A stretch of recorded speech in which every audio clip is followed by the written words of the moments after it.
This podcast contains strong language and discussions about relationships, sex, and love. It may not be suitable for younger listeners. This is the Sex and Singapore City podcast, and I am Nick Selena. Hi guys, it's Nick Selena here, back with another Monday night episode. I hope you are well. If you're fervently waiting to listen to this one, then you're probably not in the best headspace. This is 21 signs you should break up and move on. You're like, what? 21 signs? Yeah, And there's way more than 21 as well, but I just didn't want to chew your ear off in one podcast episode. This is quite a tricky situation. I've been there myself. I lagged out a relationship, I think, for over a year when I should have broken it off. Well, that's a lie. I broke it off, took the fucker back, and then the following year was, I just clinged on to nothing. And it's a horrible, horrible feeling. The doubt of whether you should break up with someone itself is crap. And the thought process of losing the person you love / once loved is also very traumatic. But we can't pretend that this situation doesn't happen. It happens to a lot of us at some point in time. Now, I want to say before I start on my 21 signs that don't rush into any of these decisions. Breaking up with someone is, of course, a huge deal. You don't need every one of these 21 signs to say, right, I ticked all the boxes, we're breaking up. Every situation, of course, is individual. And some of these signs that I talk about might be applicable, but you're not really in a breakup phase yet. This is why it's such a difficult thing to talk about and get your head around, because each relationship is case by case. However, in general, if you feel what I'm about to say across the board, and it's more than, this isn't a fleeting 1 week feel, this is months, years, then I'm sorry, but yeah, it's time you should pull the plug. Okay, let's go. Point 1. No trust. Yeah. Fucking obvious, isn't it? It's obvious. If you don't trust each other, you should break up. Saying that, when it's reality, you kind of make excuses. I didn't trust my ex for good reason, because he was a sociopath and a psychopath and a narcissist and a cheat and a liar. He was all of those things, but guess what? I still didn't want to break up with him.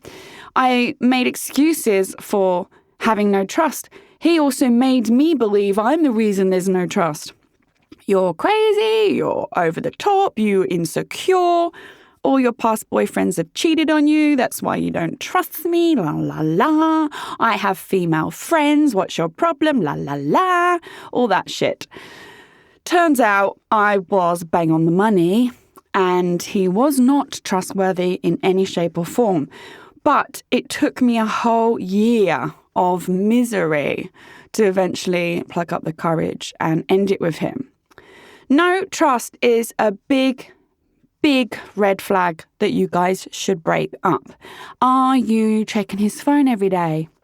Are you reading his journal?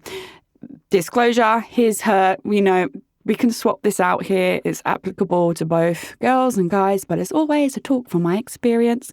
But yes, these are not specific to genders. Do you want to check out where they're going? Is he out and about and you're always concerned about where he is? Does he perhaps say he's out with someone, but then social media tells you otherwise? Whatever it is, it's the lack of trust. And by lack of trust, I mean, do you think they're sleeping around? Do you think they're cheating on you? Do you think that you're not the only person that they're, into in that way? Yeah, you got to call it off. Once trust is broken, especially if something happened in the past, it is so fucking difficult to build. It really is. It's nigh on impossible. It's like a shattered mirror. You can glue that motherfucker back together, but it doesn't ever look the same. Point 2, you're feeling miserable all the time. Yeah, another obvious one. But believe it or not, we all stick through this shit. You're feeling fucking miserable all the time. You can't pinpoint why. Home life is meh, stresses at work or whatever. You find ways to keep yourself feeling better. You exercise, you party with your friends, or, you go and walk the dog, whatever it is. But you just feel miserable. Like, is this it? Is this my fucking life? Your home life should be a very happy, calm, safe, relaxing space. I'm not saying you'll have to be in fucking roses and rainbows and sunshine all the time, but you shouldn't be feeling miserable. And I say all the time, I don't mean, I felt really miserable today, or, we had an argument today, it's over. I mean a chronic misery. That is key, chronic misery. If you're feeling like that and you can mentally piece that towards your relationship as mostly the cause, yeah, it's time. Point 3, following on from that, you're feeling exhausted. This is obviously different to miserable. Miserable is emotion. Exhausting is like emotion, but also more physical. Like, do you just feel like fatigued? I've got no fucking energy. I just don't want to do anything. I want to stay at home all day. Like, that feeling of heavy exhaustion usually relates to like stress, especially chronic stress. And it's all connected to your emotions, your mindset, your outlook. Feeling exhausted constantly is not okay. That's not a state we should be in. Your relationship should help pump you up, feeling energized, feeling happy. I'll give you an example. This morning, I text my partner and I'm like, look, I got a fucking rant for a sec, yeah? I was like, I got no fucking time to do my content. My cat's got a broken paw. My other cat's got an ear infection. I don't have any time to do makeup or hair to even take nice photos. I've got content coming out my ears that backlogged. I can't exercise. I had surgery a few months ago. Still can't exercise, so I feel miserable, blah, blah, blah. And he was the one that was like, darling, this is this, and just like put it into perspective and found a solution and helped me out. And I immediately felt less exhausted. He's like, go and do this, you get more energy. That's where your partner should be for you, and vice versa, of course, for them. But my last relationship, I got no fucking help, no support. And all he did was add on more stress, more exhaustion to me. And I can only see that looking back now. So now I know that's another stipulation that I should have left, is that constant exhaustion. Point 4, 0 sex drive. I think this is a given. Now, my other episode I did a few weeks back, I talk about sex being lost in long-term relationships. We can struggle to keep up the sex and romance when we're together long-term. Perfectly normal. If that's an issue for you, please listen to the episode. That being said, if there is it almost repulses you to want to have sex with this person, or they just have no interest in having sex with you, no amount of communication, no amount of groundwork together or spicing it up works, the sex is just gone. That's a big indicator. It really is. And I'm sorry that it sucks that it's something so physical that affects the relationship. You might be like, look, but we love each other. We just not into each other anymore. Sex is part of that wonderful connection that two people have. I'm not saying you've got to be all over each other every minute of the day, especially not 8 years in, 10 years in, even 3 years in. You're like, we all get like that, but it is a big deal. And if the sex is completely gone and there's no redeeming it, it might be time you think about moving on. Point 5, more arguments than happy times. Yeah, this is another obvious one. If you're fucking arguing, rowing, screaming, crying more than you're actually enjoying each other's company, yeah, get the fuck out. That's what it was with my ex. Just constant arguments. He would say stuff to me to rile me. I remember one, we had a beautiful Sunday together. This is a typical example when you're dating a narcissist.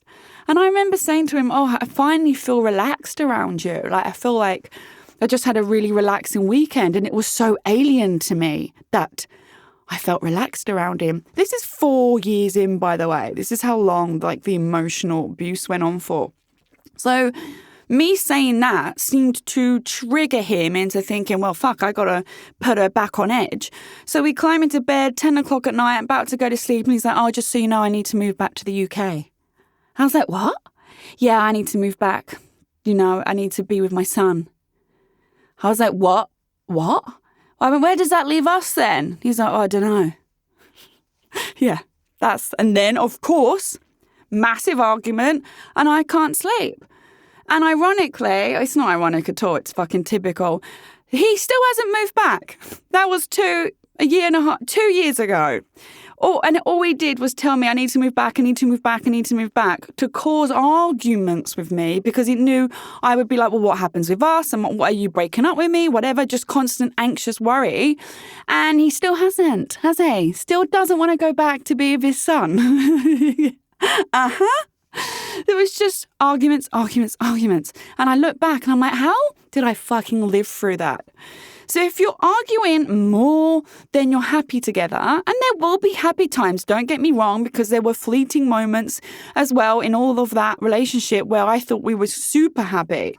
But if you can objectively step back and say, hey, we argue way more than we actually even enjoy each other's company. And that's not just, a stressful time in your life, or you're due on your period, or he's stressed about work. If it's constantly like that, that's a big reason, I believe, to get out.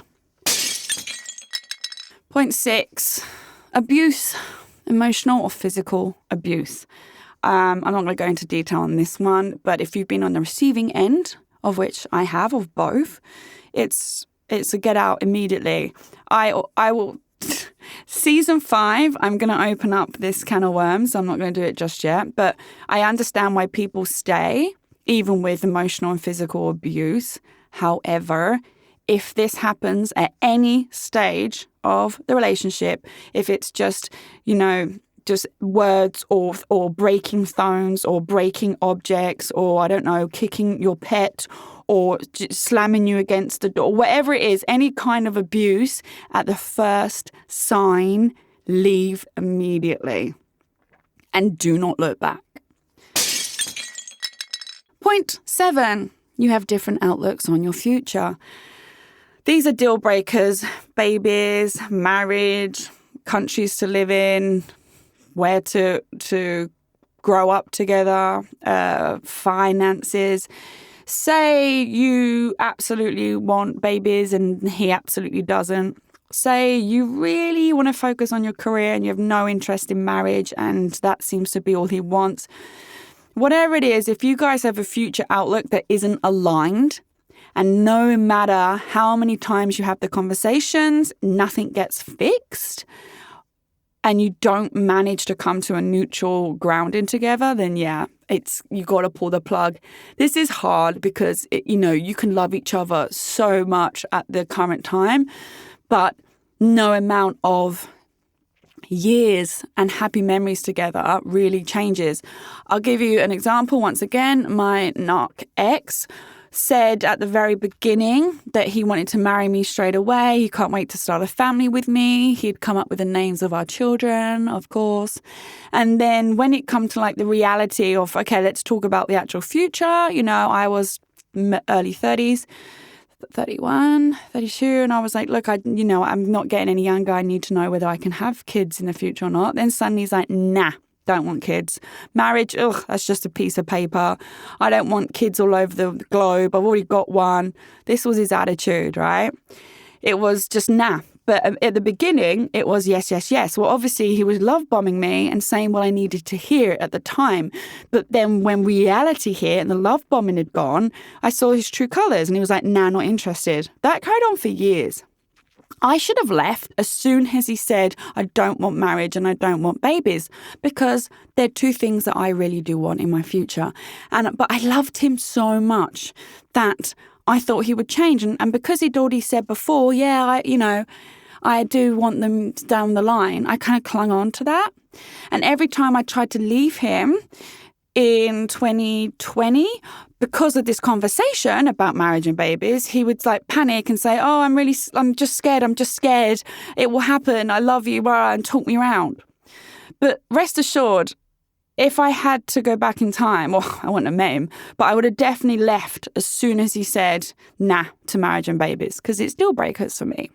Don't cling on hoping the other person will change if they've made it very clear. Point 8. There's reoccurring patterns that never change. Example, my ex always had words that didn't match his actions. So he'd say, I love you, I prioritize you, I put you first, and everything he did was putting me at the bottom of the pile. And only after we broke up was he like, yeah, I'll admit, I got complacent with you, I didn't support you, it all come out afterwards, but I'd already clocked the patterns, and I should have really picked up on that at the time, but annoyingly I didn't. But it was always words never matched what he did. I also noticed that he was a blend of anyone who was around me. I used to say to him, you've got no backbone. I don't know who you are, because I watched him become a different version of himself depending on who he was with. And that was quite frightening because, that is also hallmark of a narcissist. But he would always be really invested in whoever was around him at the time. That's why it's easy to cheat. This was a reoccurring pattern. And I used to say, say no, stand up to that person. What's wrong with you? Where's your fucking opinions? Rah, rah, rah. And it's just a pattern that went on and on and on. And thus arguments on and on and on. So I think if there's patterns that you've noticed that you bring up and nothing changes, that is a good enough reason on its own to be you're living in Groundhog Day here. One of you needs to get out. It might as well be you. Point 9. It's constantly one-sided. This can be sex, money, food, shop, organizing stuff, cleaning, looking after the kids, planning things, anything. If your relationship is just constantly one-sided, i.e. you are providing everything, then that's not a partnership, because partnership by the name is two of you. Everything really should be 50-50. If you are always the one asking for cuddles, begging for a kiss, like I used to, oh, please, can I have a cuddle? I used to ask for a cuddle. That's the kind of shitty, horrendous home life I was in. I was scared to go and have a cuddle with him because he was such a fucking monster and always in his own head, oh, I got to work. Oh, I got to do this. Oh, I don't like cuddling. Oh, I don't like public affection. What? It was ridiculous. But if you're the one that's always the one pushing for something, instigating sex, paying for everything, hello, I was his fucking check. Ridiculous. Then that's a good enough reason to get out. It needs to be 50-50. Have the conversation if you notice it's one-sided.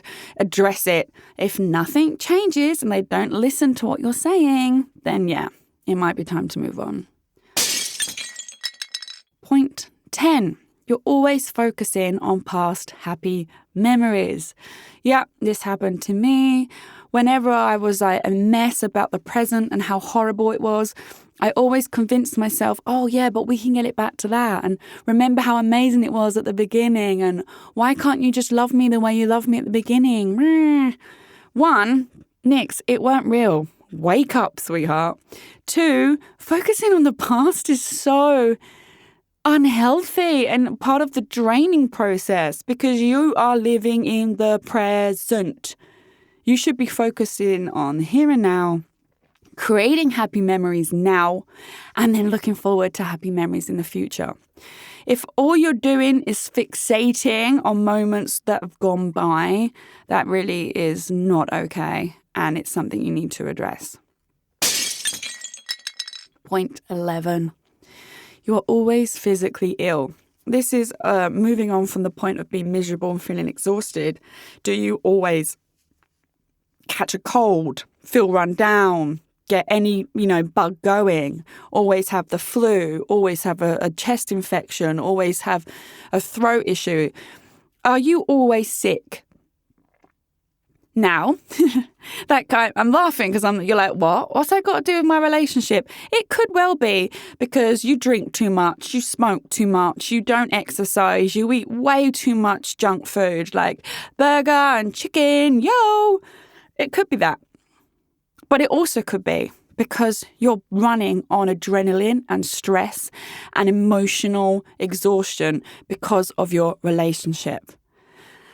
It's definitely linked, and it's something that only once you've lived through it and then you've come out the other side and you've become extremely happy do you appreciate how ill you were being made by your toxic relationship.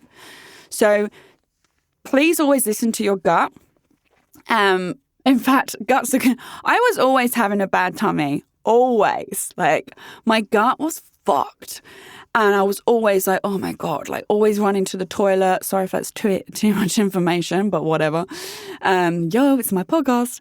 So it was just always ill. As soon as I left the cunt, he is a cunt. As soon as I left him and then I fixed myself, it took a long time, the belly situ just went completely away.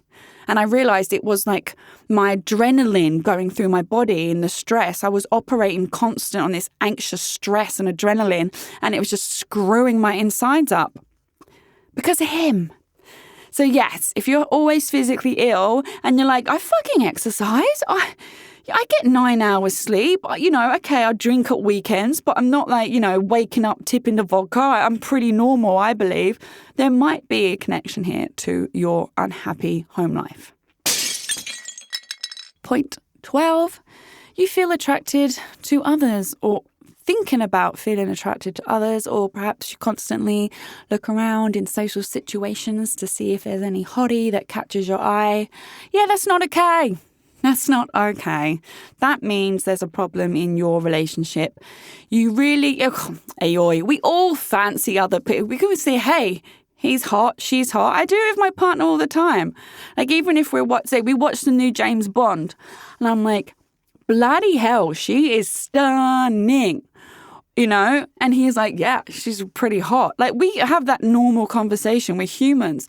But if you're thinking it like in a way more darker space, like, oh my God, that guy or that girl, I just want to get to know them. I want to find out about them. Like, oh, how do I get that person's number? Right? Then you've crossed the boundary. And if those urges are happening quite a lot, then yeah, your relationship is probably on the decline.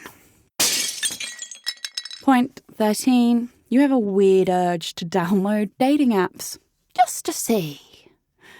My psycho ex told me he downloaded Tinder even though he was married. Just to see. He was having a competition with his workmates, way, personal trainers, way. They were downloading Tinder to see what's out there. As a joke, yeah, did not buy that bullshit for 1 second. He wanted to see what kind of women were out there, made it as a jokey competition at work so his wife would be semi-okay with it. I would never be okay with it. Like, no. If my boyfriend now was like, guess what? I downloaded Tinder at work yesterday. I'd be like, what the fuck is wrong with you? But it happens. If you yourself have this weird desire to download a dating app, I think that says it all, doesn't it? It's probably time you have the conversation. Point 14, there's just lies upon lies upon lies. No need to go into this one. You can't live a life built on lies. If your partner is lying to you constantly and being caught out and lying some more, they don't have any respect for you, and you should have zero respect for them. And yeah, definitely time to break up. Point 15, you've lost who you are. Oh, I went through this as well. It's probably really the saddest one. You just don't even know who you are anymore. All that spark you had is gone. That get up and go, got up and left. No energy, feeling shit. Always needing a shit in my case. Constantly running on anxiety and more worried about where they are and who they're fucking rather than you are even focusing on your own life, can't concentrate at work, no creativity left, no motivation. Yeah. If you've lost who you are, you need to lose who you're dating pronto. Point 16. They're constantly negative about you and to you. Here's an example. Yeah, same psycho ex. The more you go on about this, the more I don't even understand why I did 4 years of the cunt. But he told me that when he started a new job, one of his colleagues said to him, "Oh, your girlfriend's really hot." And his response was, "Yeah, but she's a nutter. She's a nut job, mentor." I was like, what? This really bothered me because I was like, hang on a minute. So someone pays me a compliment to you, and rather than just saying, "Oh, thank you, she is really hot," you have to bring me down and say that I'm crazy and I'm mental. Like, why would that be your first reaction? And why would you tell me that? Everything was designed to cause me pain, even mimics like that. So he was making negative comments about me to others and then telling me about them. He painted me as the crazy person because it made him feel better and better about himself. He pretended that I lied, about the amount of money I threw on him or this and that, but because having other people around him believe his own bullshit story and be negative about me made him feel better. So if they're constantly negative like that comment just really stuck with me, and you're probably thinking that's nothing. But in the grand scheme of things, that's his idea and reaction to me, isn't it? She's crazy, she's mental. He can't just say, "Yeah, thanks, she's hot and she's mine." He can't do that. He has to bring me down. And there was a lot worse said to my face as well. If you're in this kind of style of relationship, I would suggest very quickly you get out. Point 17, you find yourself Googling personality disorders. What happens when an empath meets a narcissist? Why is someone so selfish? Why do guys cheat? What's bipolar? If you find yourself heading to Googling personality or mental disorders, about people that you're trying to, put your partner into some sort of category in your mind to understand what's going on, that's already a flag to leave. That shouldn't be the case at all. And I was doing that. I worked out he was a narcissist about a year in. And for the next following 3 years, I was heavily Googling and researching and piecing together him as a person. Like, what? As soon as I started that Google search, leave. Point 18, you're being reactive aggressive. So this is a big thing in my eyes. It happened to me. Are you being way more snappy and irritable and aggressive than who you are? I don't do this. I don't shout like this. I don't get this mean. Why am I this mean? Yeah, that's because you're in a shit relationship. I don't have anywhere near the arguments I used to have with my current boo. I don't talk to him in the same way. Yeah, of course we argue, but it's nothing like it used to be. It's just fucking heaven in comparison. And I was so reactive aggressive because I was in such a horrible, toxic relationship that was designed to hurt me. But then because I was being mean and snapping and horrible and spiteful, I then took all the blame. Like, how could you do this? Look at the way you are. And I was like, fuck yeah, what's happened to me? So I absorbed all the blame even then. If you find yourself becoming that person that you're like, where the fuck did this come from? That's because you're in a shit relationship. And that's a really big red flag to leave because you just can't live like that. That's not okay. Point number 19, your friends and family do not like them. Okay, so, friends and family all have their own opinions, and your mother or your dad might be like, nah, fucking hate him, nope. And you're like, but hang on a minute, it's actually a really nice person. These happen, okay? They're separate scenarios. If everyone in your life does not like your partner and has different occasions and different reasons to dislike them and say, hey, yeah, but they did this and this, or I've noticed you completely changed since you got with them, like it's not okay. if that happens, open your ears, open your eyes, listen to them, see your partner objectively for how they're seeing him and take on board what they're saying, because I guarantee they're not all wrong. Point 20, your relationship anxiety never goes away. This is that constant gut butterfly feeling. You think it's butterflies, it's not. Of like worrying, oh my God, what if something, or every time your phone goes off, oh my God, what if they text me something bad? Or what if he's out but he's not where he said he was? Or what if he's at the gym hitting on that girl? Disclosure, it happened in my case. Oh, that was real. But if you're constantly anxious, oh my God, what's going on? If that anxious feeling never goes away, that's because you're in the wrong relationship. I'm not going to say toxic, because you can still have that anxious feeling with someone who's not as bad as like a toxic person, but it's just that deep negative worry and feeling a bit nauseous all the time. Like, if they leave the house and you're like, that's not normal. That's not a healthy, happy home life, and is a decent reason to leave. Finally, point 21. You guys have had more breakups and makeups than Henry VIII has had wives. Guys, if you don't know who Henry VIII is, was, bless his soul, not really. He was a Tudor king in England, notorious for marrying and remarrying and marrying and remarrying and killing off all of his wives. He had like 6, probably had more than that. Yeah. So if you do, what's your point next? We don't need a history lesson. Google Henry VIII if you don't know about him. Just do it for me. So if you break up, make up, constant pattern, leave, no, it's over, and your friends can't keep up, like, oh, what, you together again? Oh, okay. That's a huge red flag to let it go. Yes, there'll be times in any relationship where you might get to the point like, hey, I need some time out or whatever, or something big happens and you have to take time off. Like, I can't believe that's going on, whatever. But if this pattern is reoccurring, like, oh God, how many times are we going to break up and then romantically gesture get back together and everything's going to be okay? Yeah, no, it ain't. It's a reoccurring pattern and it doesn't change.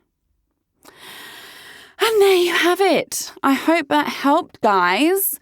As you heard, it was based a lot on my experience, but also on things that you guys messaged me about. And of course, just, general research and knowledge about relationships. If you have any concerns, as always, about your own situation, perhaps there's something else going on I didn't mention in that list, feel free to reach out to me. Instagram at Nixalina, Nixalina. And if you want me to, I can do an episode on how to actually break up with someone. So say you've got it in your head like, yeah, I'm going to do it. How the fuck do you do it? If you want that episode, shout me out and I'll do it for you. Thanks, guys. Bye. Thanks for listening to the Sex and Singapore City podcast. This episode was produced and hosted by me, Nixalina, and recorded at the Splicecast studio in Singapore. I'm available to listen to on Spotify, Apple Podcasts, Google, and all major podcast listening apps. Do subscribe to enjoy a new episode every Monday evening. Please do give me a 5-star review. It helps other people also find my podcast. For more awesome content and features to read, you can check out my website, sexandsingaporecity.com. That's sexandsingaporecity.com. I'm also on social media. Simply search at Nixalina, Nixalina, to find me. Don't be shy. Come say hi.